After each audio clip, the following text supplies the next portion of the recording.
we're back today to do the stenciling on the bathtub tile surround. What we've done so far, just as a reminder, we did 2 coats of Slick Stick as a primer. Then we did 2 coats of Midnight Sky, which is this really pretty dark gray black color. Now I'm going to come in with a stencil.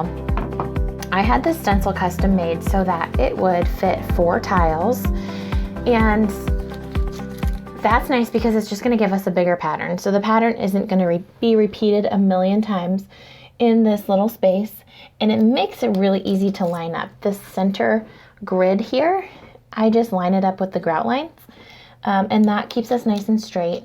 I've just put painter's tape on all 4 sides, and that's going to help us keep it in place. And then I'm going to use drop cloth for the color of the stencil. So the tub, and I'm not sure you can see it, the tub is like creamy white color. It's not the color I would pick if I was going to pick a new tub today, but drop cloth will match. It'll go with it, tie it all together so we don't have to completely clash with the tub. So I just have a little paint tray down here, and I'm going to use a roller to make this go nice and quick. You don't need too much paint.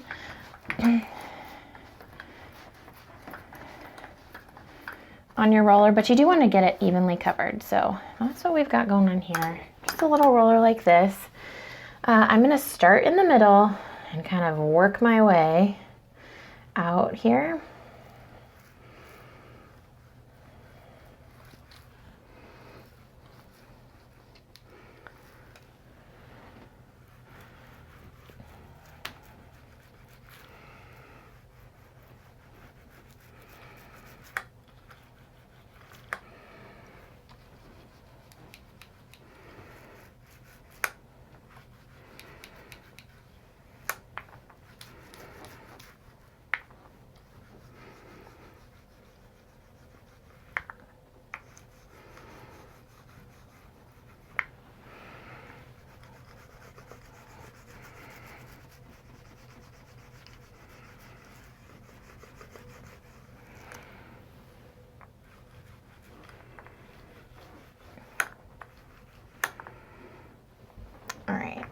So I'm taking my time here because I want to get it pretty evenly covered.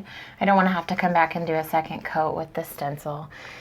I've used this particular stencil before downstairs on my floor, and it's very forgiving. I think this stencil kind of looks like you know, the concrete tile that's really popular now. So if there is a few places that it turns out maybe a little more distressed, not as solid of a color, I like that. That's kind of the look I'm going for. That's what makes it so forgiving. It doesn't have to be a perfect stencil. I'm not the best at stenciling. I admit it. I don't have any like magic stencil powers. So you can totally do this too, even if stenciling isn't your favorite thing when we pull it back.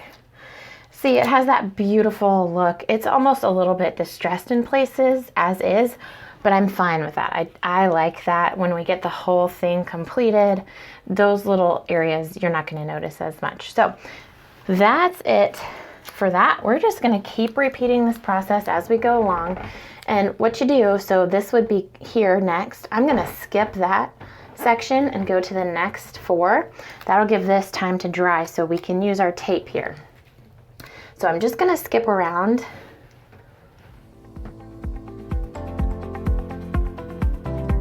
Take your time in lining it all up.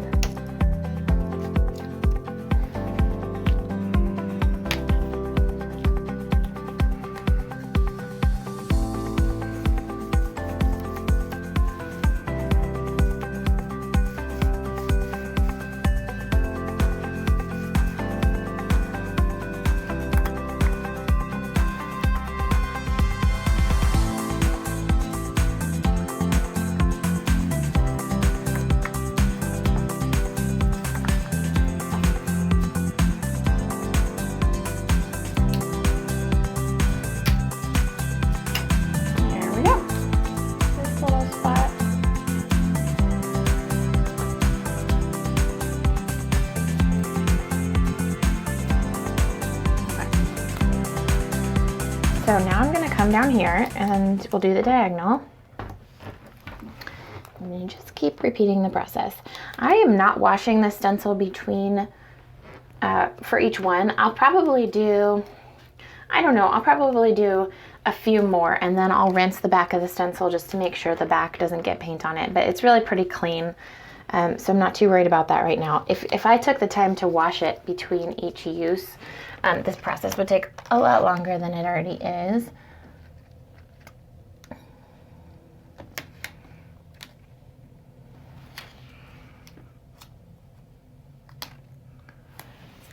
Okay, got my center lined up. Now here's a good example of what to do when your stencil doesn't quite fit.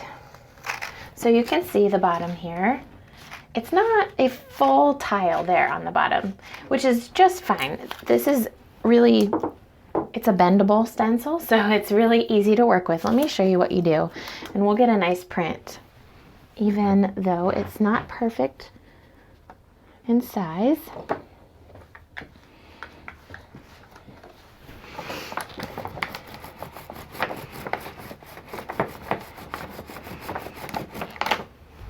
Okay, so I'm going to do the top of it first.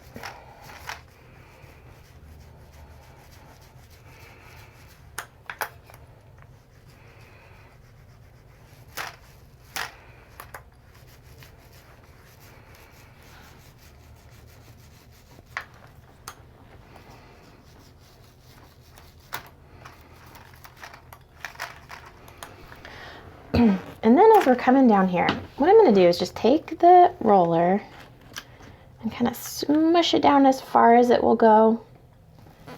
Smush it down in there. That's going to give me the pattern as far down as I can take it.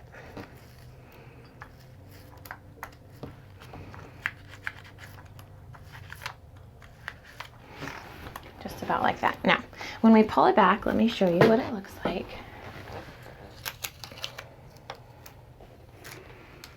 Okay, there we go. So you can see we've got most of the pattern. Now, I can leave it like this, again, for more than just stress to look. Or if that really bothers me, I can come in with a small brush when this is dry and just finish out the little bottom of the pattern, which is what I'll do here, just along the bottom of the stencil. We'll just finish it out. I can see enough of the shapes, and that will be just fine like that. So I'm gonna let these dry. This one is probably almost dry. We're not using a ton of paint. Let it dry a little bit longer, maybe half an hour, before I would come in and do these center sections. So I'll kind of skip around, go all the way around. By the time I make it around, I can come back in and do the places that I've skipped. We'll let it all dry for a couple hours, and then we'll come back with the top coat. So I'm gonna finish this up and just keep going exactly how I've been doing it. Okay, my stenciling is all finished, and I am really excited with how it came out. Now, if you look really closely at any of the tiles, you'll be able to tell it's a stencil. But I think on the whole, it really does look like the cement tile that's so popular now with the really pretty pattern. So any way you crack it, this is such an improvement on what was here before. Now, the paint is all dry, but we cannot just leave the paint. We have to seal it. Just so it is protected from any water. Even just splashes will eat away at the paint and make it chip off.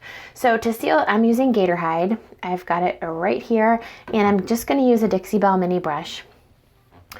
All we're going to do is brush it on, give it a good even coat, let it dry. If you feel like you need more than one coat, if it's a really heavy use area, we don't use this bathtub a whole lot, but I might do a second coat if I feel like I need it. It's also going to add a little bit of shine to the tile, so it'll make it look more like regular tile, and I think it's just going to finish it off really nice. So let's get started here.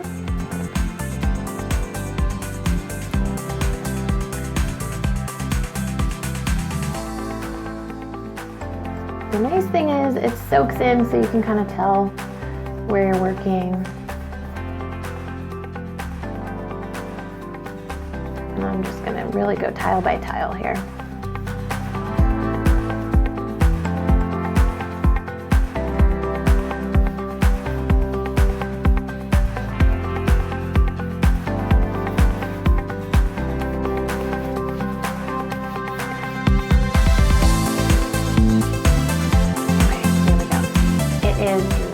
tedious, but obviously after doing all this work, we want to protect it and seal it.